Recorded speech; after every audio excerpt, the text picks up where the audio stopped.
மிதுன லக்னத்துல ஜனனம் இருக்கிறீங்க.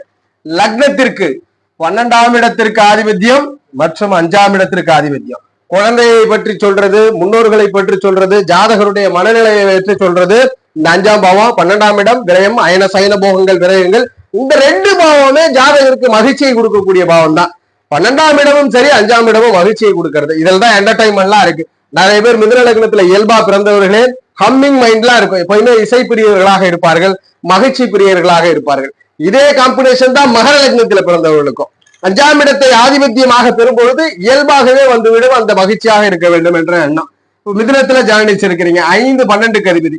குழந்தைகள், முன்னோர்களால் ஜாதகருடைய மனம் அத்தனையிலுமே லாபம் இருக்கணும். சில பேர்லாம் பாத்தீங்கன்னா எவ்வளவு பெரிய பிரச்சனை வாழ்க்கையில நடந்தாலும் அது ஒரு டேக் இட் ஈஸியா வெகு ஒரு விளையாட்டு பொருளாக கடந்து செல்வார்கள், விளையாட்டு நிகழ்வாக. அதற்கு காரணம் அந்த 5ஆம் இடத்தோட தொடர்பு தான். இந்த சுக்கிரனோடு சனி பகவான் தொடர்பிலே இருப்பது, சனியினுடைய தொடர்பில் இருப்பது மிகப்பெரிய விசேஷம். புதனோட தொடர்புல இருப்பது, இணைவு பார்வை. சனி புதனோட, சுக்கிரன் சனி புதனோட இணைவு பார்வையில் இருப்பது நன்மை. அடுத்ததாக குரு உபயாதிபதி அவயோகர் என்றாலும் குருவோட பார்வை, குருவோட பார்வை, குருவோட இணைவு கூடாது, பார்வை, பார்வை நன்மை. ஏன்னா எப்பயுமே சுக்கிரனுடைய காரகத்தை முழுவதுமாக நாம் அனுபவிப்பது பிறரின் மூலியமாக மட்டும்தான். ஜாதகர் பிறந்திருக்கிறார்னா ஆப்போசிட்ல இருக்கிற நபர் தான் இல்வாழ்க்கை சுகத்தையும் கொடுக்க போகிறார், எங்கு சென்றாலும் சுகத்தை கொடுக்க போகிறார்.